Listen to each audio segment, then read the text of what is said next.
So before we say anything, we will look at the Lord in prayer. ಆದ ಕಾರಣ ನಾವು ಈ ಒಂದು ಅಧ್ಯಾಯವನ್ನ ಪ್ರಾರಂಭ ಮಾಡುವುದಕ್ಕಿಂತ ಮುಂಚಿತವಾಗಿ ನಾವು ದೇವರನ್ನ ದೃಷ್ಟಿಸಿ ಪ್ರಾರ್ಥನೆ ಮಾಡೋಣ. We thank you for bringing us to your presence once again.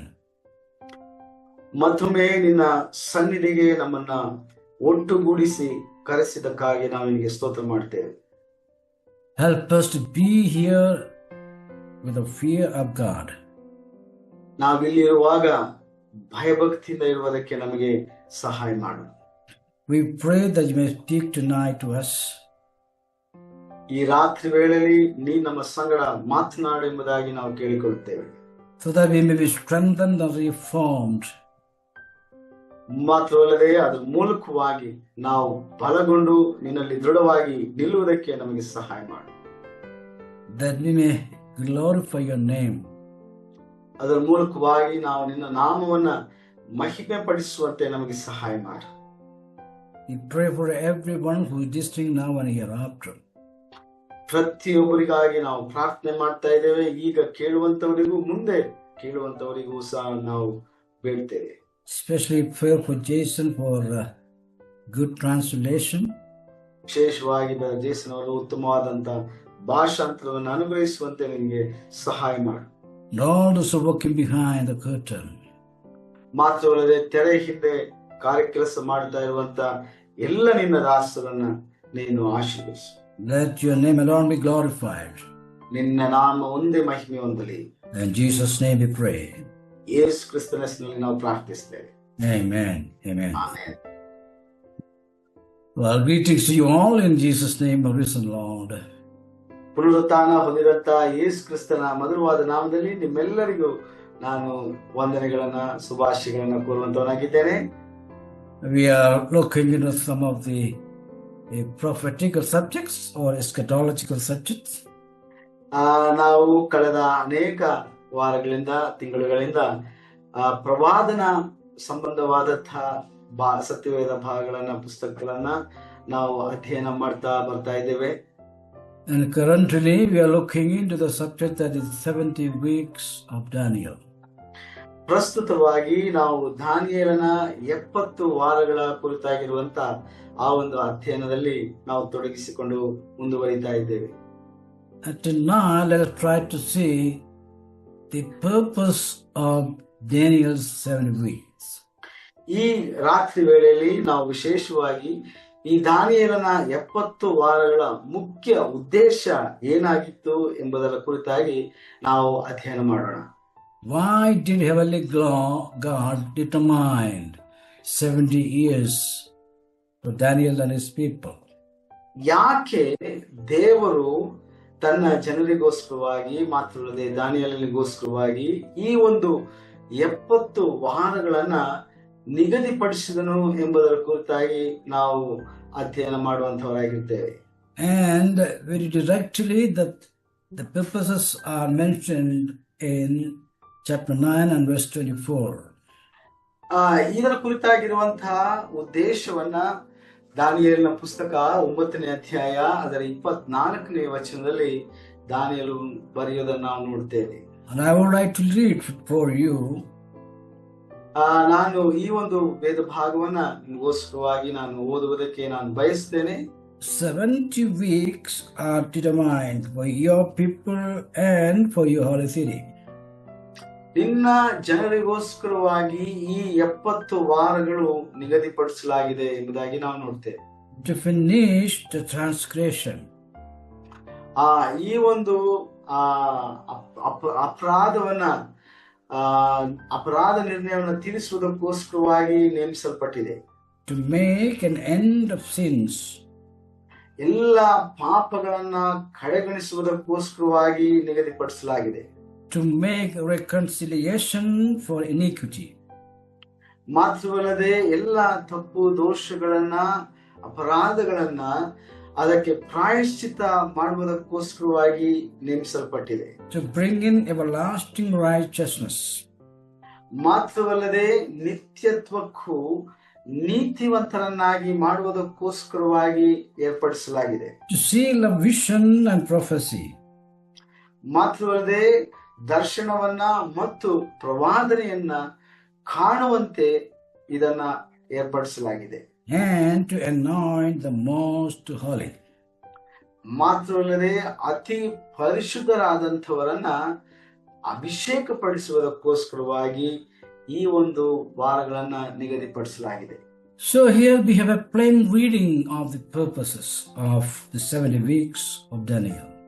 ಆದ ಕಾರಣ ಇಲ್ಲಿ ಈ ದಾನಿಯೇಲನ 70 ವಾರಗಳು ಯಾವ ಉದ್ದೇಶಕ್ಕೋಸ್ಕರವಾಗಿ ನೇಮಿಸಲ್ಪಟ್ಟಿದೆ ಎಂಬುದರ ಕುರಿತಾದಂತ ಕಾರಣಗಳನ್ನು ನಾವು ಕಾಣ್ತೇವೆ.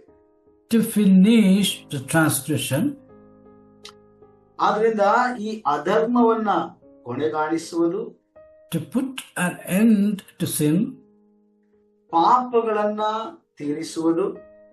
And to atone for iniquity, to bring in everlasting righteousness.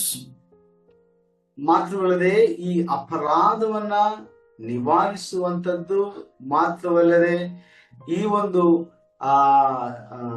ನಿತ್ಯತ್ವಕ್ಕೂ ನಮ್ಮನ್ನ ನೀತಿವಂತರಾಗಿ ಸ್ಥಾಪಿಸುವುದಕ್ಕೋಸ್ಕರವಾಗಿಯೂ. To seal both vision and prophet.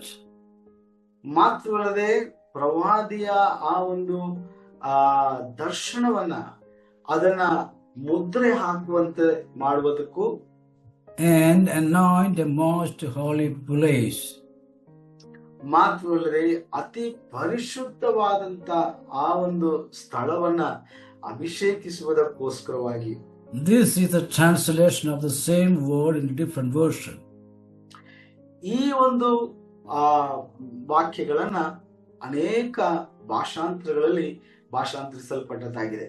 We see that at least 6 purposes can be figured out of the decree of 70 weeks. ಆದ ಕಾರಣ ಈ 70 ವಾರಗಳ 6 ಉದ್ದೇಶಗಳನ್ನ ನಾವು ಇಲ್ಲಿ ಗಮನಿಸಬಹುದು. All these 6 purposes should be completed in 77 or Daniel 9:24. ಅದರಿಂದ ಈ ಎಲ್ಲ 70 ವಾರಗಳನ್ನ ನಾವು ನೋಡುತ್ತೇವೆ. ಇದನ್ನ 70 ವಾರಗಳಲ್ಲಿ ಅದನ್ನ ಸಂಪೂರ್ಣವಾಗಿ ಈ ಎಲ್ಲ ಉದ್ದೇಶಗಳು ನೆರವೇರಬೇಕಾಗಿದೆ. So in 9:24 we have seen the purpose that written one by one consequently. There are 6 purposes, and all these 6 purposes should be completed within 70 weeks of time. ಆದ ಕಾರಣ ಈ 6 ಉದ್ದೇಶಗಳು ನಾವು ನೋಡಿದಂತ ದಾನಿಯೇಲನ ಪುಸ್ತಕದ 9ನೇ ಅಧ್ಯಾಯ 24ನೇ ವಚನಗಳಲ್ಲಿ ಈಗ ನಾವು ನೋಡಿದಂತೆ ಈ 6 ಉದ್ದೇಶಗಳು ಇವೆಲ್ಲವೂ ಸಹ ದಾನಿಯೇಲನು ಹೇಳಿರುವಂತ ಈ ಒಂದು 70 ವಾರಗಳಲ್ಲಿ ಅದು ನೆರವೇರಬೇಕಾಗಿದೆ. Actually in Hebrew it is not written 70 weeks. ನಿಜವಾಗ್ಲೂ ಹೇಳಬೇಕಂದ್ರೆ ಇಬ್ರಿಯ ಭಾಷೆಯಲ್ಲಿ 70 ವಾರಗಳು ಎಂಬುದಾಗಿ ಅಕ್ಷರಸ ಬರೆಯಲ್ಪಟ್ಟಿಲ್ಲ. It is written 77s. ಅದು 77 ಸಾರಿ ಎಂಬುದಾಗಿ ನಾವು ನೋಡ್ತೇವೆ. As we progress of study we will come into that. ಇದನ್ನು ನಾವು ಮುಂದುವರಿಸುವಾಗ ನಮಗೆ ಇದು ಅರ್ಥವಾಗುವಂತದ್ದಾಗಿದೆ. Now it seems that these 6 purposes are arranged in 2 groups of 3. ಈ ವಿಚಾರವನ್ನ ನಾವು ನೋಡುವಾಗ ಈ 70 ವಾರಗಳನ್ನ ಅದು 2 ಗುಂಪಾಗಿ ಅದನ್ನ ವಿಂಗಡಿಸಲಾಗಿದೆ.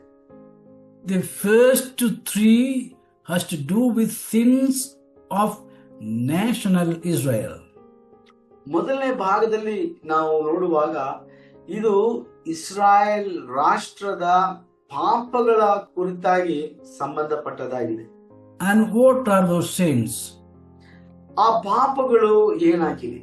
In English the translation is the transgression. ನಾವು ನೋಡ್ತೇವೆ ಕನ್ನಡ ಭಾಷೆಯಲ್ಲಿ ಟ್ರಾನ್ಸ್ಗ್ರೆಷನ್ ಎಂಬಂತ ಆ ಒಂದು ಪದವನ್ನ ನಾವು ನೋಡುವಾಗ ಅದನ್ನ ಅಪರಾಧ ಅಥವಾ ಪಾಪ ಎಂಬುದಾಗಿ ಭಾಷಾಂತರಿಸಲಾಗಿದೆ. The second one is sins. ಎರಡನೇದಾಗಿ ಅದನ್ನ ಪಾಪ ಎಂಬುದಾಗಿ ನಾವು ನೋಡ್ತೇವೆ. And the third one is iniquity. ಮೂರನೇದಾಗಿ ನಾವು ನೋಡುವಾಗ ಅದು ಅಧರ್ಮ ಎಂಬುದಾಗಿ ನಾವು ನೋಡ್ತೇವೆ, ಅಥವಾ ಅಪರಾಧ. These are the first three sins of the first set. ಇದು ನಾವು ನೋಡ್ತೇವೆ ಈ ಒಂದು ಮೊದಲನೇ ಭಾಗದಲ್ಲಿ ಇರುವಂತಹ ಮೂರು ಉದ್ದೇಶಗಳಾಗಿ ನಾವು ನೋಡಬಹುದು. And the second set has another three. ಮತ್ತೆ ಎರಡನೇ ಗುಂಪಿನಲ್ಲಿ ಇನ್ನು ಮೂರು ವಿಷಯಗಳು ಅಲ್ಲಿ ಅಡಕವಾಗಿವೆ. It is to do with God's righteousness. ಇದು ದೇವರ ನೀತಿವಂತಿಕೆಯ ಕುರಿತಾಗಿ ಸಂಬಂಧಪಟ್ಟದಾಗಿದೆ. Or the first triad is to do with the removal of sin, while the second three is to bring in God's righteousness. ಮೊದಲನೇ ಮೂರು ವಿಷಯಗಳು ಇಸ್ರಾಯೇಲ್ ದೇಶದ ಪಾಪದ ನಿವಾರಣೆಗೆ ಸಂಬಂಧಪಟ್ಟದಾಗಿದೆ. ಎರಡನೇ ಭಾಗದ ಮೂರು ವಿಷಯಗಳು ದೇವರ ನೀತಿವಂತಿಕೆಯ ಕುರಿತಾಗಿ ಇರುವಂತಹ ವಿಚಾರಗಳಾಗಿವೆ. These divisions are easy to study, that's all. ಈ ರೀತಿಯಾಗಿ ನಾವು ಅದನ್ನ ವಿಂಗಡಿಸುವಾಗ ನಾವು ಸುಲಭವಾಗಿ ಈ ವಿಚಾರಗಳನ್ನ ಅಧ್ಯಯನ ಮಾಡುವುದಕ್ಕೆ ಸಹಾಯವಾಗುತ್ತದೆ. In fact, there are 6 purposes. ಹೀಗೆ ನಾವು ನೋಡುವಾಗ 6 ಉದ್ದೇಶಗಳನ್ನ ಈ ವಚನದಲ್ಲಿ ನಾವು ಕಾಣಬಹುದು. And these 6 purposes can be divided into of set 3 in one set. ಹೀಗೆ ಈ 6 ಉದ್ದೇಶಗಳನ್ನ 2 ಗುಂಪಾಗಿ, ಅಂದರೆ ಪ್ರತಿ ಗುಂಪಿನಲ್ಲಿ 3 ವಿಷಯಗಳಾಗಿ ನಾವು ಅದನ್ನ ವಿಂಗಡಿಸಬಹುದು. In Hebrew, the first 3 goals are made up of 2 word units. ನಾವು ನೋಡುವಾಗ ಇಬ್ರಿಯ ಭಾಷೆಯಲ್ಲಿ ಈ 2 ಗುಂಪುಗಳನ್ನ ನಾವು ನೋಡುವಾಗ ಅದನ್ನ 2 ಪದ ಘಟಕಗಳಾಗಿ ಅದನ್ನ ವಿಂಗಡಿಸಲಾಗಿದೆ. And the second group or set is of 3 word phrases. ಎರಡನೇ ಭಾಗವನ್ನ ನಾವು ನೋಡುವಾಗ ಅದನ್ನ 3 ಪದಗಳ ನುಡಿಗಟ್ಟುಗಳಲ್ಲಿ ಅದನ್ನ ಅವರು ವಿಂಗಡಿಸಿದ್ದಾರೆ.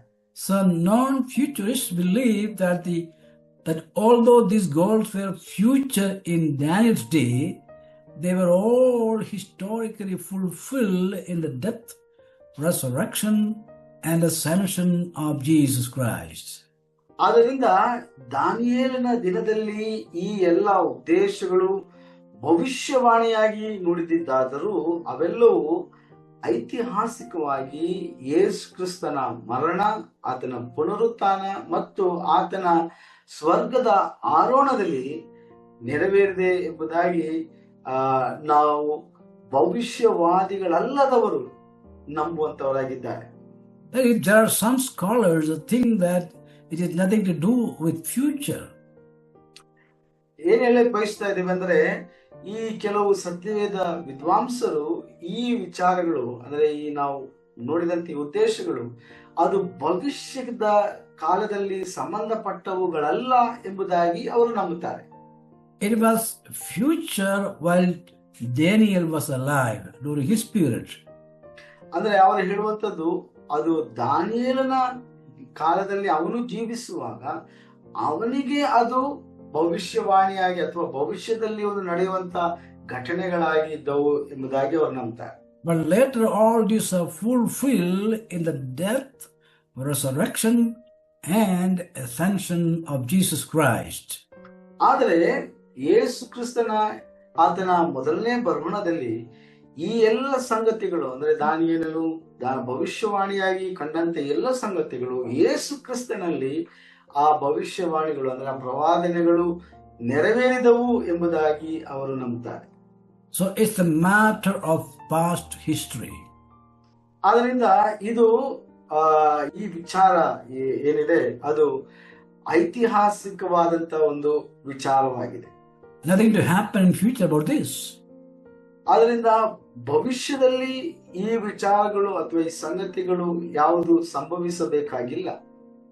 There are a good number of Christians who are holding this position. ಅದರಿಂದ ಈ ಒಂದು ನಿಲುವನ್ನ ಅನೇಕ ಕ್ರೈಸ್ತರು, ಅಂದ್ರೆ ಬಹಳಷ್ಟು ಮಂದಿ ಕ್ರೈಸ್ತರು ಈ ಒಂದು ನಿಲುವನ್ನ ಅವರು ಒಪ್ಪುವಂತವರಾಗಿದ್ದಾರೆ. On the other hand, ಆದರೆ ಅದಕ್ಕೆ ತದ್ವಿರುದ್ಧವಾಗಿ ಇನ್ನೊಂದು ಕಡೆಯಲ್ಲಿ ನಾವು ನೋಡೋದಾದ್ರೆ, futurists observe that some of the redemptive goals have been fulfilled at his first advent. ಅಂದ್ರೆ ಭವಿಷ್ಯವಾದಿಗಳೆಂಬುದಾಗಿ ತಮ್ಮನ್ನು ಕರೆದುಕೊಳ್ಳುವಂತವರು ಅಥವಾ ಆ ನಿಲುವನ್ನು ಹೊಂದಿದಂತವಂತವರು, ಅವರು ಯೇಸು ಕ್ರಿಸ್ತನ ಮೊದಲನೇ ಆಗಮನದಲ್ಲಿಯೇ ವಿಮೋಚನೆಗೆ ಸಂಬಂಧಪಟ್ಟಂತ ಗುರಿಗಳನ್ನ ದೇವರು ಪೂರೈಸಿದ್ದಾನೆ ಎಂಬುದಾಗಿ ಅವರು ಗಮನಿಸ್ತಾರೆ. So they agree that some of those fulfilled, the redemptive goal have been fulfilled at his first advent. ಆದ್ದರಿಂದ ಯೇಸು ಕ್ರಿಸ್ತನ ಮೊದಲನೇ ಬರೋಣದಲ್ಲಿಯೇ ಈ ಒಂದು ವಿಮೋಚನೆಗೆ ಸಂಬಂಧಪಟ್ಟಂತ ಈ ಒಂದೆಲ್ಲ ಕಾರ್ಯಗಳು ಅದು ನೆರವೇರಿದೆ ಎಂಬುದಾಗಿ ಅವರು ನಂಬ್ತಾರೆ. But things that relate to Israel's national, spiritual and physical restoration are intended to be fulfilled at Christ's second advent. ಆದರೆ ಇಸ್ರಾಯೇಲ್ ದೇಶದ ರಾಷ್ಟ್ರೀಯವಾಗಿ ಅಥವಾ ಆತ್ಮಿಕವಾಗಿ ಅಥವಾ ಮತ್ತು ಅವರ ಭೌತಿಕವಾದಂತ ಆ ಒಂದು ಪುನಃಸ್ಥಾಪನೆಗೆ ಸಂಬಂಧಿಸಿದಂತ ಎಲ್ಲ ವಿಚಾರಗಳು ಅಥವಾ ಎಲ್ಲ ಘಟನೆಗಳು ಅದು ಯೇಸು ಕ್ರಿಸ್ತನ ಎರಡನೇ ಬರೋಣದಲ್ಲಿ ನೆರವೇರುವಂತದ್ದಾಗಿರ್ತದೆ ಎಂಬುದಾಗಿ ಅವರು ನಂಬ್ತಾರೆ. So the redemptive act is fulfilled once for all. ಅದರಿಂದ ವಿಮೋಚನೆಗೆ ಸಂಬಂಧಪಟ್ಟವಾಗಿ ನಡೆಯಬೇಕಾದಂತ ಕಾರ್ಯಗಳು ಅವೆಲ್ಲವೂ ಒಂದೇ ಸಾರಿ ನೆರವೇರಿದೆ ಎಂಬುದಾಗಿ ಅವರು ವಾದಿಸ್ತಾರೆ. There is no separate redemptive plans for Israel or any other people. It's only the crucifixion of Jesus Christ. ಅದರಿಂದ ವಿಮೋಚನಾ ಕಾರ್ಯವು ಕೇವಲ ಯೇಸು ಕ್ರಿಸ್ತನಲ್ಲಿ ಆತನ ಮರಣದ ಮೂಲಕವಾಗಿ, ಅಂದ್ರೆ ಆತನ ಶಿಲುಬೆಯ ಮರಣದ ಮೂಲಕವಾಗಿ ಒಂದೇ ಸಾರಿ ಎಲ್ಲರಿಗೂ ಅದು ನೆರವೇರುವಂತದ್ದಾಗಿದೆ, ಅನ್ವಯವಾಗುವಂತದ್ದಾಗಿದೆ. ಆದ ಕಾರಣ ಇನ್ನೊಂದು ವಿಮೋಚನಾ ಕಾರ್ಯ ವಿಶೇಷವಾಗಿ ಇಸ್ರಾಯೇಲ್ಗೆ ಸಂಬಂಧಪಟ್ಟ ಹಾಗೆ ಅಥವಾ ರಾಷ್ಟ್ರಕ್ಕೆ ಸಂಬಂಧಪಟ್ಟ ಹಾಗೆ ನಡೆಯುವುದಿಲ್ಲ ಎಂಬುದಾಗಿ ನಂಬುತ್ತಾರೆ. There is only one Christ. ಕೇವಲ ಒಬ್ಬನೇ ಕ್ರಿಸ್ತನಾಗಿದ್ದಾನೆ. He has died for the entire humankind. ಆತನು ಇಡೀ ಮಾನವ ಕುಲದ ಪಾಪಕ್ಕೋಸ್ಕರವಾಗಿ ಆತನು ಬಲಿಯಾಗಿ ಅರ್ಪಿಸಲ್ಪಟ್ಟವನಾಗಿದ್ದಾನೆ. There is no difference of Gentiles or Jews or barbarians. For all human beings, he died. ಆದ ಕಾರಣ ಮನುಷ್ಯರಲ್ಲಿ ಯಾವ ವ್ಯತ್ಯಾಸವಿಲ್ಲ. ಗ್ರೀಕನೆಂದೋ ಯಹೂದ್ಯನೆಂದೋ ಅಥವಾ ಅನ್ಯ ಜನಾಂಗದವರೆಂದೋ ಎಂಬಂತ ಯಾವ ತಾರತಮ್ಯವೂ ಇಲ್ಲದೆ ಎಲ್ಲ ಮಾನವ ಕುಲಕ್ಕೋಸ್ಕರವಾಗಿ ಆತನು ಬಲಿಯಾಗಿ ಅರ್ಪಿಸಲ್ಪಟ್ಟನು. The redemptive work is over. ಆದ ಕಾರಣ ಈ ಒಂದು ಪಾಪ ವಿಮೋಚನಾ ಕಾರ್ಯಕ್ರಮ ಏನಿದೆ ಅದೀಗಾಗಲೇ ಕ್ರಿಸ್ತನು ನೆರವೇರಿಸಿ ಮುಕ್ತಾಯಗೊಳಿಸಿದ್ದಾನೆ. But Israel's national, spiritual and physical restoration are yet to be fulfilled at the Christ's second advent. ಆದರೆ ಗಮನಿಸಬೇಕು, ಇಸ್ರಾಯೇಲ್ ದೇಶದ ರಾಷ್ಟ್ರೀಯ, ಆತ್ಮಿಕ ಮತ್ತು ಭೌತಿಕವಾದಂತ ಪುನರ್ಸ್ಥಾಪನೆಯ ವಿಚಾರದಲ್ಲಿ ನಾವು ನೋಡುವಾಗ ಈ ಒಂದು ಸಂಭವ, ಈ ಒಂದು ಘಟನೆ ಯೇಸು ಕ್ರಿಸ್ತನ ಎರಡನೇ ಆಗಮನದಲ್ಲಿ ನೆರವೇರಿಸುವಂತದ್ದಾಗಿರುತ್ತದೆ. Our spiritual restoration is already done. ನಮ್ಮ ಪಾಪ ವಿಮೋಚನಾ ಕಾರ್ಯಕ್ರಮವು ಯೇಸು ಕ್ರಿಸ್ತನ ಮೂಲಕವಾಗಿ ಈಗಾಗಲೇ ಮುಕ್ತಾಯಗೊಂಡಿದೆ. Now we are waiting for a physical redemption. ನಾವು ಈಗ ಕೇವಲ ನಮ್ಮ ಶಾರೀರಿಕವಾದಂತಹ ಈ ಒಂದು ವಿಮೋಚನೆಗೋಸ್ಕರವಾಗಿ ಎದುರು ನೋಡುವಂತವರಾಗಿದ್ದೇವೆ. And that will happen at the rapture. ಈ ಒಂದು ಕಾರ್ಯಕ್ರಮವು ಯೇಸು ಕ್ರಿಸ್ತನ ಮಧ್ಯಾಕಾಶದ ಬರವಣಿಗೆಯಲ್ಲಿ, ಅಂದ್ರೆ ಎತ್ತಲ್ಪಡುವಾಗ, ನಾವೆಲ್ಲರೂ ಒಯ್ಯಲ್ಪಡುವಾಗ ನಡೆಯುವಂತದ್ದಾಗಿರುತ್ತದೆ. But Israel's restoration will not happen at rapture. ಆದರೆ ಇಸ್ರಾಯೇಲ್ರ ಈ ಒಂದು ವಿಮೋಚನೆಯು ಯೇಸು ಕ್ರಿಸ್ತನ ಮಧ್ಯಾಕಾಶದ ಬರವಣದಲ್ಲಿ, ಅಂದ್ರೆ ಎತ್ತಲ್ಪಡುವಾಗ ನಡೆಯುವುದಿಲ್ಲ.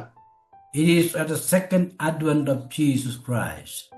ಅವರ ವಿಮೋಚನೆಯು ಯೇಸು ಕ್ರಿಸ್ತನು ಪ್ರತ್ಯಕ್ಷವಾಗಿ ಎರಡನೇ ಬರುಣದಲ್ಲಿ ಆತನು ಕಾಣಿಸಿಕೊಳ್ಳುವಾಗ ಸಂಭವಿಸುವಂತದ್ದಾಗಿರುತ್ತದೆ.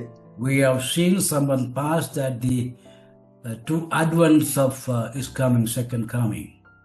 ನಾವೀಗಾಗಲೇ ಹಿಂದಿನ ಅಧ್ಯಯನಗಳಲ್ಲಿ ನಾವು ಯೇಸು ಕ್ರಿಸ್ತನ ಎರಡನೇ ಬರುಣದ ಮೊದಲನೇ ಹಂತ ಮತ್ತು ಎರಡನೇ ಹಂತ ಇರುವಂತ ವ್ಯತ್ಯಾಸಗಳನ್ನ ನಾವು ಬಹಳ ಸುದೀರ್ಘವಾಗಿ ಅಧ್ಯಯನ ಮಾಡಿದ್ದೇವೆ. The first advent is the rapture. ಮೊದಲನೇ ಹಂತದಲ್ಲಿ ಯೇಸು ಕ್ರಿಸ್ತನ ಎರಡನೇ ಬರುಣದ ಮೊದಲನೇ ಹಂತದಲ್ಲಿ ನಾವೆಲ್ಲರೂ ಎತ್ತಲ್ಪಡುವಂತವಾಗಿರ್ತೇವೆ. And that's for the church. ಇದು ಕೇವಲ ಸಭೆಗೆ ಮಾತ್ರ ನಿಗದಿಪಡಿಸಲಾಗಿರುವಂತಹ ಘಟನೆಯಾಗಿದೆ. And after lapse of a time, a period of time, there will be a second advent. In that, Jesus Christ will come with the church onto the earth. ಕೆಲವು ಕಾಲಾವಧಿ ಆದ ನಂತರ, ಸಮಯದ ಕಾಲದ ನಂತರ ನಾವು ನೋಡ್ತೇವೆ ಯೇಸು ಕ್ರಿಸ್ತನೊಟ್ಟಿಗೆ ನಾವು ನೋಡ್ತೇವೆ ಸಭೆಯು ಮರಳಿ ಆತನ ಎರಡನೇ ಬರೋದ್ರಿಂದ ಎರಡನೇ ಹಂತದಲ್ಲಿ ಪ್ರತ್ಯಕ್ಷ ದರ್ಶನ ಉಂಟಾಗುವಂತದಾಗಿದೆ. And that's the time for Israel's national, spiritual and physical restoration. ಈ ಕಾಲಘಟ್ಟದಲ್ಲಿ ನಾವು ನೋಡ್ತೇವೆ ಅಂದ್ರೆ ಯೇಸು ಕ್ರಿಸ್ತನ ಎರಡನೇ ಬರೋಣದ ಎರಡನೇ ಹಂತದಲ್ಲಿ ಇಸ್ರಾಯೇಲ್ ದೇಶದ ರಾಷ್ಟ್ರೀಯ, ಆತ್ಮಿಕ ಮತ್ತು ಶಾರೀರಿಕವಾದಂತ ಅವರ ಪುನರ್ಸ್ಥಾಪನೆ ನಾವು ಕಾಣುವಂತದಾಗಿದೆ. This is just a recap of the previous lessons. ಇದು ನಾವು ಹಿಂದೆ ಅಧ್ಯಯನ ಮಾಡಿದಂತ ಅನೇಕ ಈ ಒಂದು ವಿಷಯಗಳ ಒಂದು ಪುನರಾವರ್ತನೆಯಾಗಿದೆ. So when we study the subject of this eschatology, we have to rewind the previous studies. ವಿಶೇಷವಾಗಿ ಅಂತಿಮ ಗತಿಶಾಸ್ತ್ರ ಅಂದ್ರೆ ಎಸ್ಕಟಾಲಜಿ ಎಂಬುದಾಗಿ ನಾವೇನ್ ಹೇಳ್ತೇವೆ, ಈ ಒಂದು ಅಧ್ಯಯನದಲ್ಲಿ ನಾವು ನೋಡುವಾಗ ಅನೇಕ ಹಿಂದಿನ ಸಂಗತಿಗಳನ್ನ ನಾವು ಆಗಾಗ ನಾವು ನೆನಪಿಗೆ ತಂದುಕೊಳ್ಳಬೇಕಾಗಿ ಬರ್ತದೆ. Because each event is connected. ಯಾಕಂದ್ರೆ ನಾವು ಅಧ್ಯಯನ ಮಾಡುವಂತ ಈ ಪ್ರತಿಯೊಂದು ಸಂಗತಿಗಳು ಹಿಂದಿನ ಘಟನೆಗೆ ಅದು ಸಂಬಂಧ ಉಳ್ಳದಾಗಿದೆ. Now back to the purpose of the 70 weeks of Daniel. ಈಗ ನಾವು ದಾನಿಯೇಲನ 70 ವಾರದ ಉದ್ದೇಶಗಳನ್ನ ಮತ್ತೆ ನಾವು ಮುಂದುವರಿಸೋಣ. Of the 6 purposes, number 1 is to finish the transgression. 6 ಉದ್ದೇಶಗಳನ್ನ ನಾವು ನೋಡಿದ್ದೇವೆ. ಈ 6 ಉದ್ದೇಶಗಳಲ್ಲಿ ಮೊದಲನೇ ಉದ್ದೇಶ ನಾವು ನೋಡಿದ್ದೇವೆ, ನಮ್ಮ ದ್ರೋಹಗಳನ್ನ ಅಥವಾ ನಮ್ಮ ಪಾಪಗಳನ್ನ, ಅಪರಾಧಗಳನ್ನ ಕೊನೆಗೊಳಿಸುವಂತದ್ದಾಗಿದೆ. And please keep in mind that the transgression, the sin is not our sins, is all pertaining to Israel, Jews. ನಾವು ನೆನಪಿಟ್ಟುಕೊಳ್ಳಬೇಕು, ಇಲ್ಲಿ ಹೇಳುವಂತ ಈ ಒಂದು ಪಾಪಗಳು ಅಥವಾ ಅಪರಾಧಗಳು ಇದು ನಮ್ಮ ಪಾಪಗಳಲ್ಲ, ಇದು ಇಸ್ರಾಯೇಲ್ ದೇಶದ ರಾಷ್ಟ್ರದ ಒಂದು ಪಾಪದ ಕುರಿತಾಗಿ ಉದ್ದೇಶಿಸಲಾಗಿದೆ. ಇಲ್ಲಿ This is very important to remind you. ಇದು ನಾವು ಬಹಳ ಪ್ರಾಮುಖ್ಯವಾದಂತ ವಿಷಯವಾಗಿ ನಾವು ಮನದಟ್ಟು ಮಾಡಿಕೊಳ್ಳಬೇಕು. Because the 70 weeks are exclusively for the Jews or Israel. ಯಾಕಂದ್ರೆ ಈ 70 ವಾರಗಳು ಅದು ವಿಶೇಷವಾಗಿ ಇಸ್ರಾಯೇಲರಿಗೆ ಮಾತ್ರ ನಿಗದಿಪಡಿಸಲಾಗಿರುವಂತದ್ದಾಗಿದೆ. So to finish the transgression means to finish the transgression of Israel. ಆದ ಕಾರಣ ಇಲ್ಲಿ ನಾವು ಹೇಳುವಂತ ಈ ಒಂದು ಪಾಪಗಳ ಕೊನೆಗೊಳಿಸುವಿಕೆ ಕುರಿತಾಗಿ ನಾವು ಮಾತನಾಡುವಾಗ ಇದು ಇಸ್ರಾಯೇಲ್ ದೇಶದ ರಾಷ್ಟ್ರದ ಪಾಪಗಳನ್ನ ಕೊನೆಗೊಳಿಸುವ ಕುರಿತಾಗಿ ನಾವು ಮಾತನಾಡ್ತಾ ಇದ್ದೇವೆ. If we miss that principal point, our all interpretation will go upside down. ಆದ್ರಿಂದ ಈ ಒಂದು ಮೂಲ ತತ್ವವನ್ನ ನಾವು ಸರಿಯಾಗಿ ನಾವು ಅರ್ಥ ಮಾಡಿಕೊಳ್ಳದೆ ಹೋದರೆ ನಾವು ಮಾಡುವಂತ ಉಳಿದ ಎಲ್ಲ ವ್ಯಾಖ್ಯಾನಗಳು ಅದು ತಪ್ಪಾಗಿರುವಂತದ್ದಾಗಿದೆ. So the meaning of transgression means rebellion.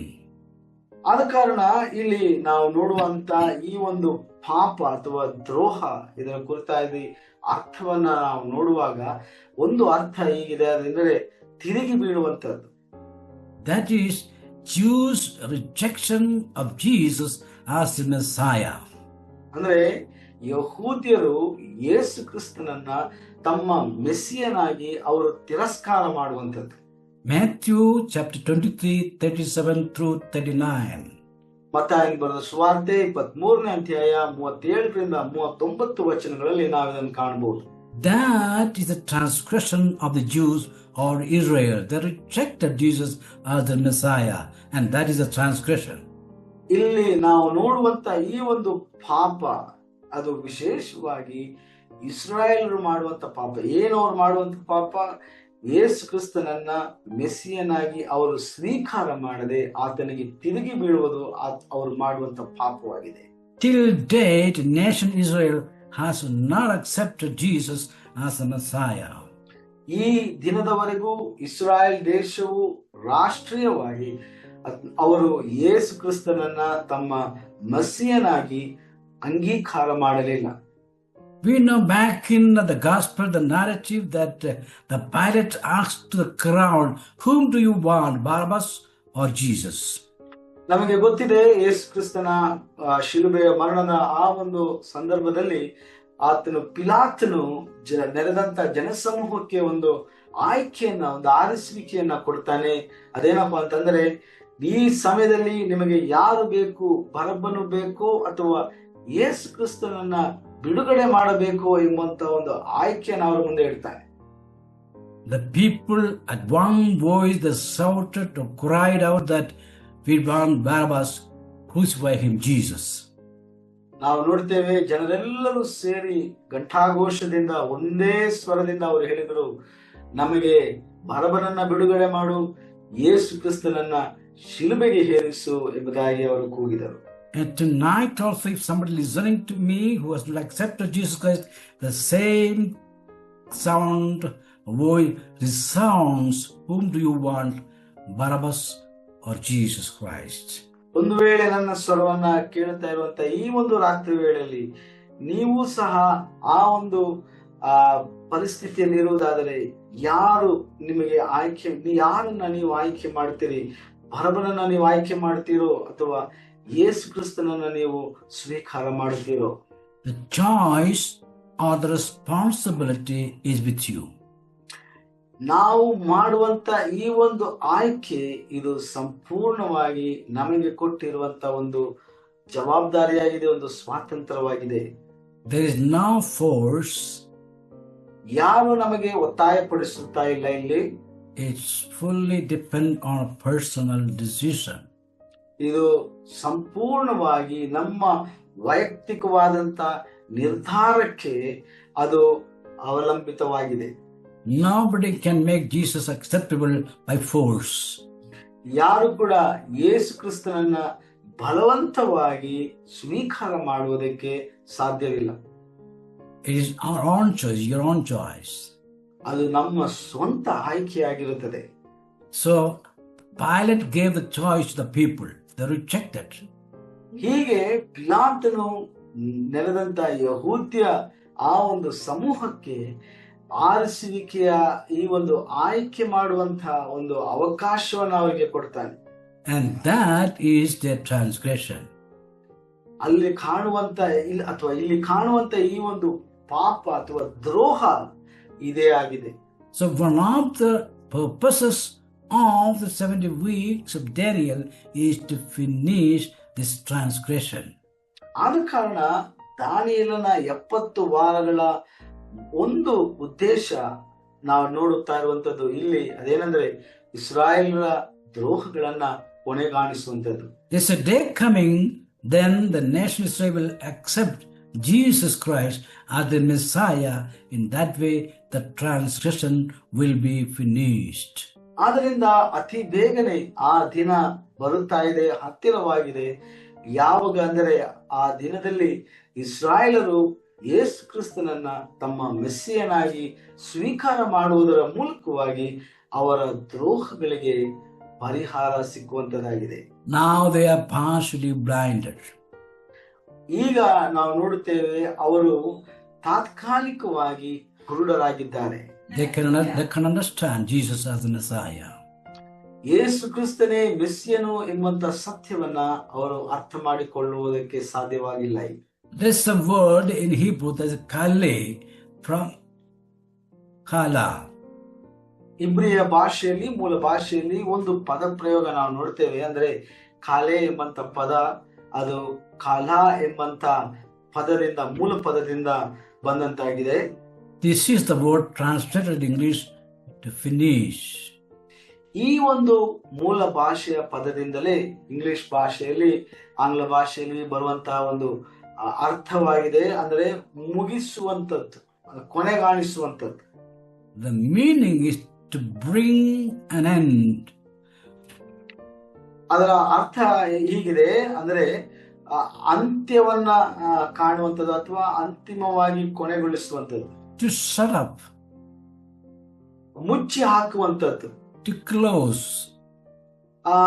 ಅದನ್ನ ಮುಚ್ಚಿ ಹಾಕುವಂಥದ್ದು. To restrain. ಸಂಯಮಗೊಳಿಸುವಂಥದ್ದು. To withhold. ತಡೆ ಹಿಡಿಯುವಂಥದ್ದು. These are the shades, the meaning of the particular word kala, kale or kala in Hebrew. ಹೀಗೆ ನಾವು ನೋಡ್ತೇವೆ ಈ ಇಬ್ರಿಯ ಭಾಷೆಯ ಕಲೆ ಎಂಬಂತ ಪದ, ಅಂದ್ರೆ ಕಲಾಯಿಂದ ಬಂದಂತ ಕಲೆ ಎಂಬಂತ ಪದದ ಅರ್ಥವಾಗಿದೆ. So an examination of the word, it means forcible cessation of an activity. ಹಾಗೆ ನಾವು ನೋಡ್ತೇವೆ ಒಂದು ವಿಷಯವನ್ನ ಬಲವಂತವಾಗಿ ನಾವು ಅದನ್ನ ಮುಚ್ಚಿ ಹಾಕುವುದು ಎಂಬಂತ ಅರ್ಥವನ್ನ ಕೊಡುವಂತದಾಗಿದೆ. So it means it's a forcible cessation of an activity. ಅದರಿಂದ ಒಂದು ವಿಷಯವನ್ನ ಅಥವಾ ಒಂದು ಕಾರ್ಯವನ್ನ ನಾವು ಬಲವಂತವಾಗಿ ಅದನ್ನ ಕೊನೆಗಾಣಿಸುವಂತದ್ದು. Because here there's a time frame given, that is 70 weeks. ನಾವು ಇಲ್ಲಿ ನೋಡುವಂತದ್ದು ಬಹಳ ನಿರ್ದಿಷ್ಟವಾದಂತ ಒಂದು ಸಮಯವನ್ನ ನಿಗದಿಪಡಿಸಲಾಗಿದೆ, ಅದು 70 ವಾರಗಳು. So during that time, God will deal with the people Israel in a special way. Then they are forced to accept Christ as the Messiah. ಹಾಗೆಯೇ ನಾವು ಅರ್ಥ ಮಾಡಿಕೊಳ್ಬೇಕು, ಈ ಒಂದು 70 ವಾರಗಳಲ್ಲಿ ದೇವರು ಇಡೀ ಇಸ್ರಾಯೇಲ್ ರಾಷ್ಟ್ರವನ್ನ ಅವರು ಈ ಒಂದು ನಿರ್ಧಾರಕ್ಕೆ ಅವರು ಒಪ್ಪಿಕೊಳ್ಳುವಂತೆ ದೇವರು ಅವರನ್ನ ಬಲವಂತಪಡಿಸುವಂತವನಾಗಿರ್ತಾನೆ. God will never change his plans. ದೇವರು ಯಾವತ್ತೂ ಸಹ ತನ್ನ ಯೋಜನೆಗಳನ್ನ ಬದಲಾಯಿಸುವುದಿಲ್ಲ. His time frame, the plan is only 77 or 70 weeks. ಆತನ ಸಮಯ ಇಲ್ಲಿ ನಾವು ನೋಡ್ತೇವೆ, ಆತನ ನಿಗದಿಪಡಿಸಿರುವಂತ ಸಮಯ 70 ವಾರಗಳು. So it always points to a complete stop and never just a temporary hindrance. ಅದರಿಂದ ಇದು ಸಂಪೂರ್ಣವಾಗಿ ಆತನು ಯೋಜನೆ ಮಾಡಿರುವಂತದನ್ನ ಆತನು ನೆರವೇರಿಸುವಂತವನಾಗಿದ್ದಾನೆ. ಯಾವುದೇ ಕಾರಣಕ್ಕೂ ಆತನ ಯೋಜನೆಗೆ ಅಡೆತಡೆ ಅಥವಾ ಅಡಚಣೆಗಳು ಉಂಟಾಗುವುದಿಲ್ಲ. The terms kala, that is finish, ಇಲ್ಲಿ ನಾವು ನೋಡುವಂತ ಈ ಒಂದು ಪದ ಕಾಲ ಎಂಬಂತ ಈ ಒಂದು ಪದ, and tamam, another term, means complete. ತಮಾಮ್ ಎಂಬಂತ ಇನ್ನೊಂದು ಪದ ನಾವು ನೋಡುವಾಗ ಅದು ಸಂಪೂರ್ಣವಾಗಿದೆ ಎಂಬುದಾಗಿ ನಾವು ನೋಡ್ತೇವೆ. ಕಾಲ ಎಂಬಂತ ಪದಕ್ಕೆ ಹೋಲಿಕೆ ಮಾಡುವಾಗ ಕಾಲ ಎಂಬಂತ ಪದವು ಮುಕ್ತಾಯ ಎಂಬಂತ ಅರ್ಥವನ್ನ ಕೊಡುವಂತದ್ದಾಗಿದೆ. So finish completely. ಅಂದ್ರೆ ಈ ಪದಗಳನ್ನು ನಾವು ಅರ್ಥ ಮಾಡಿಕೊಳ್ಳುವಂತ ವಿಧಾನ ಹೇಗಂದ್ರೆ, ಸಂಪೂರ್ಣವಾಗಿ ಆತನ ಮಾಡಬೇಕಾದಂತ ಕಾರ್ಯವನ್ನ ಮಾಡಿ ಮುಗಿಸುವಂತವನಾಗಿದ್ದಾನೆ. It signifies the culmination of a condition. ಅಂದ್ರೆ ಆತನು ನಿಗದಿಪಡಿಸಿರುವಂತ ಈ ಒಂದು ಷರತ್ತುಗಳು ಅದು ಸಂಪೂರ್ಣವಾಗಿ ಮುಕ್ತಾಯವಾಗುತ್ತದೆ ಎಂದು ಅರ್ಥೈಸಿಕೊಳ್ತೇವೆ. Now Israel is in a hardened condition. ಈ ದಿನಮಾನದಲ್ಲಿ ನಾವು ನೋಡುವಾಗ ಇಸ್ರಾಯೇಲ್ ಜನರು ಅವರು ತಮ್ಮ ಹೃದಯಗಳನ್ನ ಕಠಿಣಪಡಿಸಿಕೊಂಡಿದ್ದಾರೆ. According to the rabbinic tradition, ಅಂದ್ರೆ ರಬ್ಬಿಗಳ ಸಂಪ್ರದಾಯದ ಪ್ರಕಾರವಾಗಿ ನಾವು ನೋಡುವಾಗ the return to Jerusalem and the rebuilding of the city and the temple did not historically fulfill this goal. ಅವರ ಪ್ರಕಾರವಾಗಿ, ಈ ರಬ್ಬಿಗಳ ಸಂಪ್ರದಾಯದ ಪ್ರಕಾರವಾಗಿ ಯೆರೂಸಲೇಮಿಗೆ ಹಿಂತಿರುಗುವುದು ಮತ್ತು ಆ ಒಂದು ಪವಿತ್ರ ನಗರ ಮತ್ತು ದೇವಾಲಯದ ಪುನರ್ನಿರ್ಮಾಣವು ಐತಿಹಾಸಿಕವಾಗಿ ಇನ್ನು ಆ ಒಂದು ಗುರಿಯನ್ನ ಪೂರೈಸಲಿಲ್ಲ. So it avoids consummation at the end of time. ಆದ ಕಾರಣದಿಂದ ನಾವು ನೋಡ್ತೇವೆ ಈ ಒಂದು ಅಂತ್ಯ ಕಾಲದಲ್ಲಿ ನೆರವೇರಿಸಲ್ಪಡುವುದಕ್ಕೋಸ್ಕರವಾಗಿ ಇದು ಈ ಒಂದು ಘಟನೆ ಐತಿಹಾಸಿಕವಾದಂತಹ ಈ ಒಂದು ಘಟನೆ ಇನ್ನು ಕಾಯ್ತಾ ಇದೆ.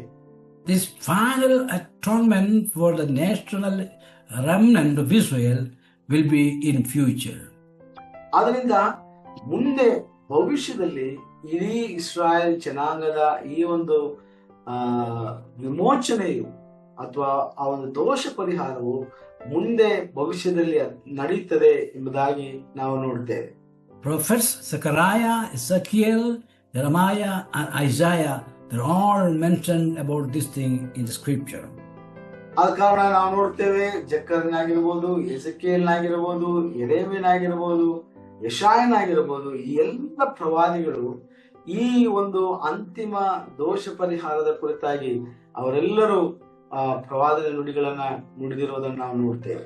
So to finish looks forward to the completion of the 70 week to set up the millennium kingdom.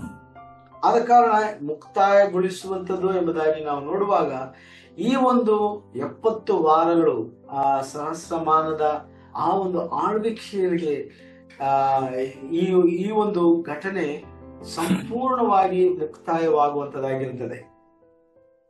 The noun transgression in Hebrew is derived from the verbal root with the basic meaning of rebel, revolt or transgress. ಆದ ಕಾರಣ ನಾವು ನೋಡುತ್ತೇವೆ ಈ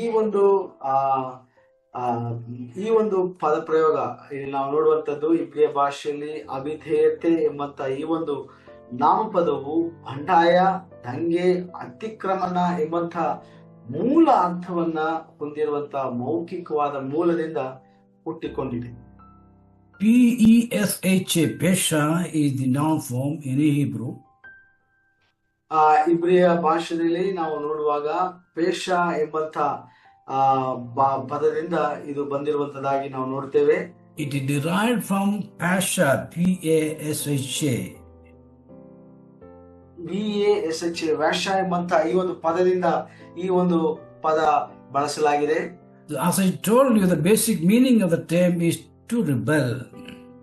ನಾನು ಮುಂಚೆ ಹೇಳಿದ ಹಾಗೆ ಈ ಒಂದು ಪದದ ಒಂದು ಸರಳ ಅರ್ಥ ಏನಪ್ಪಾ ಅಂತಂದ್ರೆ ತಿರುಗಿ ಬೀಳುವಂತದ್ದಾಗಿದೆ. You can cross check with the 1 Kings 12:19. ಇದು ಬೇಕಾದ್ರೆ ಇದಕ್ಕೆ ರೆಫರೆನ್ಸ್ ಅನ್ನ ನೋಡಬಹುದು. 1ನೇ ಅರಸರುಗಳ ಪುಸ್ತಕ 12ನೇ ಅಧ್ಯಾಯ 19ನೇ ವಚನದಲ್ಲಿ ನೀವು ನೋಡಬಹುದು. 2 Kings 3:5. 2ನೇ ಅರಸರುಗಳು 3ನೇ ಅಧ್ಯಾಯ 5ನೇ ವಚನದಲ್ಲಿ ನೀವು ನೋಡಬಹುದು. Proverbs 28:21. ಜ್ಞಾನೋಕ್ತಿಗಳು 28ನೇ ಅಧ್ಯಾಯ 21ನೇ ವಚನದಲ್ಲಿ ನೋಡಬಹುದು. Isaiah 1:2. ಯೆಶಾಯನ ಗ್ರಂಥ 1ನೇ ಅಧ್ಯಾಯ 2ನೇ ವಚನದಲ್ಲಿ ನಾವು ನೋಡಬಹುದು. So that is the Hebrew root for transgression. ಇದು ನಾವು ನೋಡ್ತೇವೆ ಇಬ್ರಿಯ ಭಾಷೆಯಲ್ಲಿ ಮೂಲ ಪದ ಬಳಸಲಾಗಿರುವಂತಹ ಈ ಒಂದು ದ್ರೋಹ ಎಂಬಂತ ಪದಕ್ಕಿರುವಂತಹ ಎಲ್ಲ ರೆಫರೆನ್ಸ್ಗಳಾಗಿದೆ. The meaning is to rebel or to revolt or to transgress. ಈ ಒಂದು ಪದದ ಅರ್ಥ ಏನಪ್ಪಾ ಅಂತಂದ್ರೆ ನಾವು ದಂಗೆ ಹೇಳುವಂತದ್ದು, ಅತಿಕ್ರಮಣ ಮಾಡುವಂತದ್ದು ಅಥವಾ ಬಂಡಾಯ ಎಂಬುದಾಗಿದೆ. In simple terms, ಸರಳವಾದಂತಹ ಒಂದು ಅರ್ಥದಲ್ಲಿ ಹೇಳುವುದಾದರೆ the idea is going beyond a specific limits of boundary.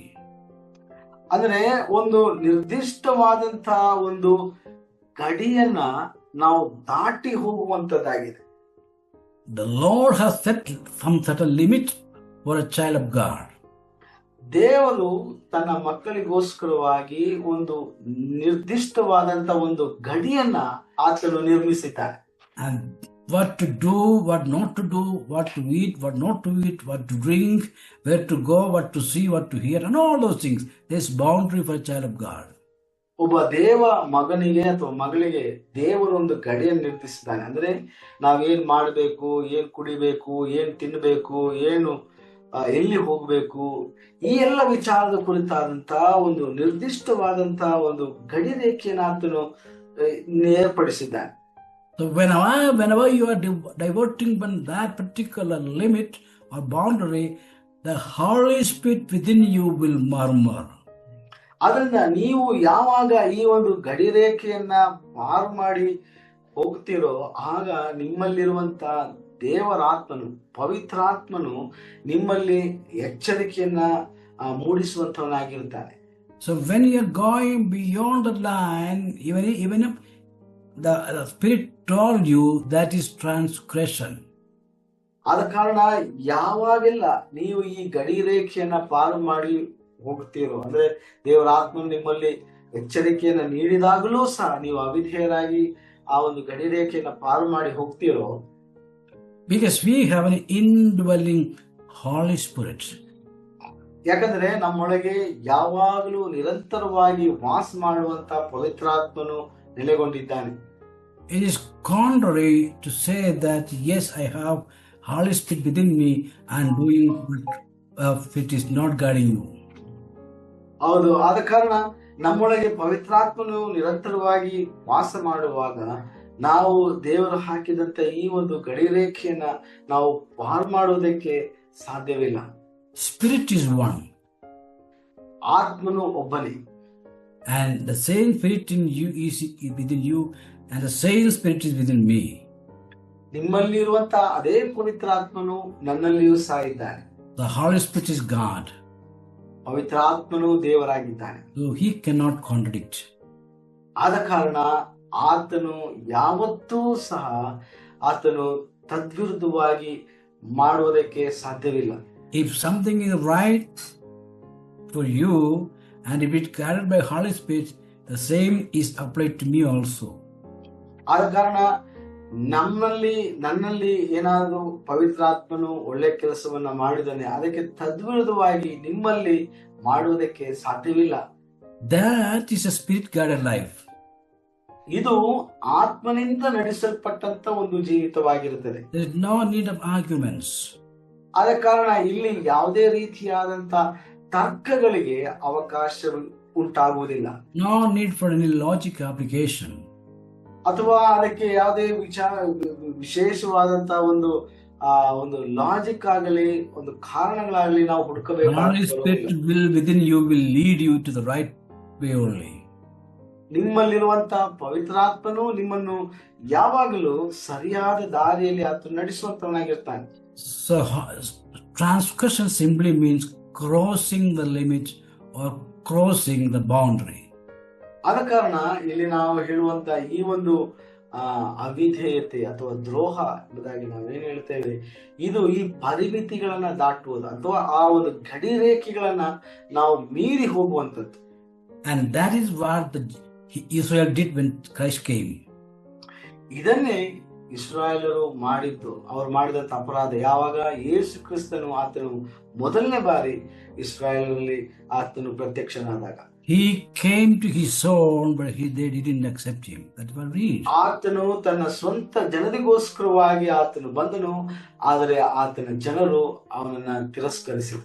So the normal expectation is that they will accept Jesus.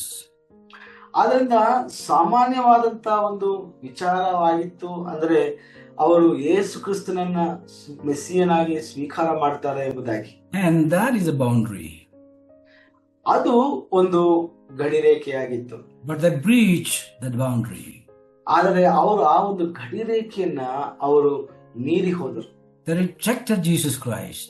ಅವರು ಯೇಸು ಕ್ರಿಸ್ತನನ್ನ ಅಲ್ಲಗಳೆದರು. And that is their sin. ಇದೇ ಅವರು ಮಾಡಿದಂತ ಅಪರಾಧವಾಗಿತ್ತು. And that is a transgression. ಅದು ಅವರು ಮಾಡಿದ ಪಾಪವಾಗಿತ್ತು. To make finish the transgression, 70 weeks are decreed. ಆದ ಕಾರಣ ಈ ಒಂದು ಪಾಪವನ್ನ, ಈ ಒಂದು ಅಪರಾಧವನ್ನ ಕೊನೆಗೊಳಿಸುವುದಕ್ಕೋಸ್ಕರವಾಗಿ ದೇವರು ದಾನಿಯೇಲನ ಮೂಲಕವಾಗಿ ಈ ಒಂದು 70 ವಾರಗಳನ್ನ ನಿಗದಿಪಡಿಸುವುದನ್ನು ನಾವು ನೋಡುತ್ತೇವೆ. Gabriel is not talking about sin in general, but of a specific sin, because the definite article is attached to the word, the transgression. ಆದ ಕಾರಣ ಇಲ್ಲಿ ಹೇಳಿರುವಂತ ಈ ಒಂದು ಪಾಪವು ಅದು ವಿಶಿಷ್ಟವಾಗಿ ಇಸ್ರಾಯೇಲರಿಗೆ ರಾಷ್ಟ್ರೀಯವಾಗಿ ಸಂಬಂಧಪಟ್ಟದ್ದಾಗಿದೆ. ಯಾಕಂದ್ರೆ ಈ ಒಂದು ಅಪರಾಧ ಎಂಬ ಪದಕ್ಕೆ ನಾಮಪದ ಅದು ಸೇರ್ಪಡಿಸಲಾಗಿದೆ. So don't treat this transgression as a common one, but it is a specific one, because the definite article is applied before the word transgression. ಆದ ಕಾರಣ ಈ ಒಂದು ಅಪರಾಧ ಅಥವಾ ಈ ಒಂದು ಪಾಪ ಇದು ಸಾಮಾನ್ಯವಾಗಿ ಎಲ್ಲ ಜನರ ಪಾಪ ಎಂಬುದಾಗಿ ನಾವು ಅದನ್ನು ಅರ್ಥ ಮಾಡಿಕೊಳ್ಳಬಾರದು. ಬದಲಾಗಿ ಇದು ವಿಶೇಷವಾಗಿ ಇಸ್ರಾಯೇಲರಿಗೋಸ್ಕರವಾಗಿ ಮಾತ್ರ ನಿಗದಿಪಡಿಸಲ್ಪಟ್ಟಂತ ಒಂದು ಪಾಪವಾಗಿದೆ ಎಂಬುದಾಗಿ ಇಲ್ಲಿ ನಾವು ವ್ಯಾಕರಣಬದ್ಧವಾಗಿ ನಾವು ಅದನ್ನ ಕಾಣ್ತೇವೆ. It is not a transgression, it is the transgression. ಅದರಿಂದ ಇದು ಎಲ್ಲರ ಒಂದು ಪಾಪವಲ್ಲ, ಇದು ಕೇವಲ ವಿಶೇಷವಾಗಿ ಇಸ್ರಾಯೇಲರು ಮಾಡುವಂತ ಪಾಪಕ್ಕೆ ಹೋಲಿಸಲ್ಪಟ್ಟದ್ದಾಗಿದೆ. So it signifies some specific national sin of his chosen people. ಇದು ದೇವರು ಆದುಕೊಂಡಂತ ಜನಾಂಗವಾದಂತ ಇಸ್ರಾಯೇಲರು ರಾಷ್ಟ್ರೀಯವಾಗಿ ಮಾಡುವಂತ ಪಾಪಕ್ಕೆ ಹೋಲಿಸಲಾಗಿದೆ. That is, Israel's national sin, that is the rejection of Messiah, will be brought to an end. ಅದೇನಪ್ಪ ಅಂತಂದ್ರೆ ಈ ಇಸ್ರಾಯೇಲರು ಒಂದು ರಾಷ್ಟ್ರವಾಗಿ ಯೇಸು ಕ್ರಿಸ್ತನನ್ನ ಮೆಸ್ಸಿಯನಾಗಿ ಸ್ವೀಕರಿಸದೆ ಹೋದಂತ ಮಹಾಪಾಪವಾಗಿದೆ. A day is coming when the whole nation of Israel has to repent to God for mercy and forgiveness. ಆದ ಕಾರಣ ಒಂದು ದಿನ ಬರುವಂತದಾಗಿರುತ್ತದೆ. ಆ ಒಂದು ದಿನದಲ್ಲಿ ಇಡೀ ಇಸ್ರಾಯೇಲ್ ರಾಷ್ಟ್ರವು ದೇವರ ಸನ್ನಿಧಾನದಲ್ಲಿ ಅವರು ತಮ್ಮ ಅಪರಾಧಕ್ಕೋಸ್ಕರವಾಗಿ, ಇಡೀ ರಾಷ್ಟ್ರ ಮಾಡಿದಂತ ಈ ಒಂದು ಅಪರಾಧಕ್ಕೋಸ್ಕರವಾಗಿ ಅವರು ಪಶ್ಚಾತ್ತಾಪ ಪಟ್ಟು ದೇವರ ಕೃಪೆಯನ್ನ ಬೇಡುವಂತವರಾಗಿರುತ್ತಾರೆ. This is one of the 6 purposes of 70 weeks of Daniel. ಇದು ದಾನಿಯೇಲನ 70 ವಾರಗಳ ಒಂದು ಉದ್ದೇಶ ನಾವು ಕಾಣುವಂಥದ್ದು. And during the period of these 70 weeks, these aims or purposes or targets will be fulfilled. ಆದ್ದರಿಂದ ಈ ಎಲ್ಲ ಉದ್ದೇಶಗಳು ಈ 70 ವಾರದ ಕಾಲಾವಧಿಯಲ್ಲಿ ನೆರವೇರಿಸಲ್ಪಡುವಂತದ್ದಾಗಿರುತ್ತದೆ. Now we'll look at the next session. ಮುಂದಿನ ಉದ್ದೇಶಗಳನ್ನ ನಾವು ಮುಂದಿನ ಉದ್ದೇಶಗಳನ್ನ ನಾವು ಮುಂದಿನ ಸಂಚಿಕೆಗಳಲ್ಲಿ ನಾವು ಅದನ್ನ ಅಧ್ಯಯನ ಮಾಡೋಣ. Hope you will refer back the notes. ನಂಬ್ತೇನೆ ಈ ಒಂದು ನೋಟ್ಸ್ ಗಳನ್ನ ಮತ್ತೆ ನೀವು ನಿಮ್ಮ ವ್ಯಕ್ತಿಗತವಾದಂತಹ ಅಧ್ಯಯನದಲ್ಲಿ ನೀವು ಅದನ್ನ ರೆಫರ್ ಮಾಡಿಕೊಳ್ತೀರಿ ಎಂಬುದಾಗಿ. And any reasonable doubts are answered. ಮಾತ್ರವಲ್ಲದೆ ನಿಮಗೇನಾದರೂ ಸಂಶಯಗಳಿರೋದಾದ್ರೆ ಇವತ್ತು ನಾವು ಅಧ್ಯಯನ ಮಾಡಿದಂತ ವಿಚಾರಗಳಲ್ಲಿ ನಿಮ್ಗೇನಾದ್ರೂ ಇನ್ನೂ ಹೆಚ್ಚಿನ ತಿಳುವಳಿಕೆ ಬೇಕಾದದ್ದಲ್ಲಿ ನೀವು ಕೇಳ್ಕೊಳ್ಳಬಹುದು. Heavenly Father, we thank you for this blessed evening time. ಪರಲೋಕದಲ್ಲಿರುವ ನಮ್ಮ ತಂದೆಯೇ, ಅನುಗ್ರಹಿಸಲ್ಪಟ್ಟಂತ ಈ ಒಳ್ಳೆ ಸಂಜೆ ವೇಳೆಗಾಗಿ ನಾವು ನಿಮಗೆ ಸ್ತೋತ್ರ ಮಾಡ್ತೇವೆ. Thank you, Lord, for your beloved servants and everyone who is listening the word of God tonight. ಈ ರಾತ್ರಿ ವೇಳೆಯಲ್ಲಿ ನಿನ್ನ ಪ್ರಿಯ ದಾಸರು ಮಾತ್ರವಲ್ಲದೆ ನಿನ್ನ ದೇವ ಜನರು ಎಲ್ಲರೂ ಕೇಳ್ತಾ ಇರುವಂತ ಎಲ್ಲರಿಗೂ ನಾವು ಪ್ರಾರ್ಥನೆ ಮಾಡುವಂತವರಾಗಿದ್ದೇವೆ. Lord, pray that give them a spirit of understanding. ಹೌದು ಸ್ವಾಮಿ, ಅವರೆಲ್ಲರಿಗೂ ಸಹ ಕರ್ತನೆ ಇದನ್ನ ಅರ್ಥ ಮಾಡಿಕೊಳ್ಳುವಂತ ಆತ್ಮನನ್ನ ನೀವು ಅನುಗ್ರಹಿಸಿಕೊಡಿರಿ ಎಂಬುದಾಗಿ ನಾವು ಬೇಡುತ್ತೇವೆ. Pray for all teachers. ಎಲ್ಲ ಬೋಧಕರಿಗಾಗಿ ನಾವು ಪ್ರಾರ್ಥನೆ ಮಾಡ್ತೇವೆ. And all those who are behind the scene. ಮಾತ್ರವಲ್ಲದೆ ತೆರೆ ಹಿಂದೆ ಕೆಲಸ ಮಾಡ್ತಾ ಇರುವಂತಹ ಎಲ್ಲ ನಿನ್ನ ಭಕ್ತರಿಗಾಗಿ ನಾವು ಪ್ರಾರ್ಥಿಸ್ತೇವೆ. Thanks Lord also for Jason for the beautiful translation. ಮಾತ್ರವಲ್ಲದೆ ವಿಶೇಷವಾಗಿ ಉತ್ತಮವಾದ ಭಾಷಣ ಮಾಡಿದಂತ ಬ್ರದರ್ ಜೇಸನ್ ಅವರಿಗಾಗಿ ಸಹ ನಾವು ಸ್ತೋತ್ರ ಮಾಡ್ತೇವೆ. Keep all of us under your grace till we meet. ಮತ್ತೊಮ್ಮೆ ನಮ್ಮೆಲ್ಲರಿಗೂ ಸಹ ನಿಮ್ಮ ಕೃಪೆಯಲ್ಲಿ ನಮ್ಮನ್ನು ಪರಾಂಬರಿಸುವುದಾಗಿ ನಾವು ಪ್ರಾರ್ಥಿಸ್ತೇವೆ. All glory and honor belong to you only. ಎಲ್ಲ ಘನಮಾನ ಮಹಿಮೆ ನಿನಗೆ ಮಾತ್ರ ಸಲ್ಲತಕ್ಕದಾಗಿರಲಿ. Jesus precious name we ask. ಯೇಸು ಕ್ರಿಸ್ತನ ಹೆಸರಿನಲ್ಲಿ ನಾವು ಬೇಡಿಕೊಳ್ಳುತ್ತೇವೆ. Amen. ಆಮೆನ್.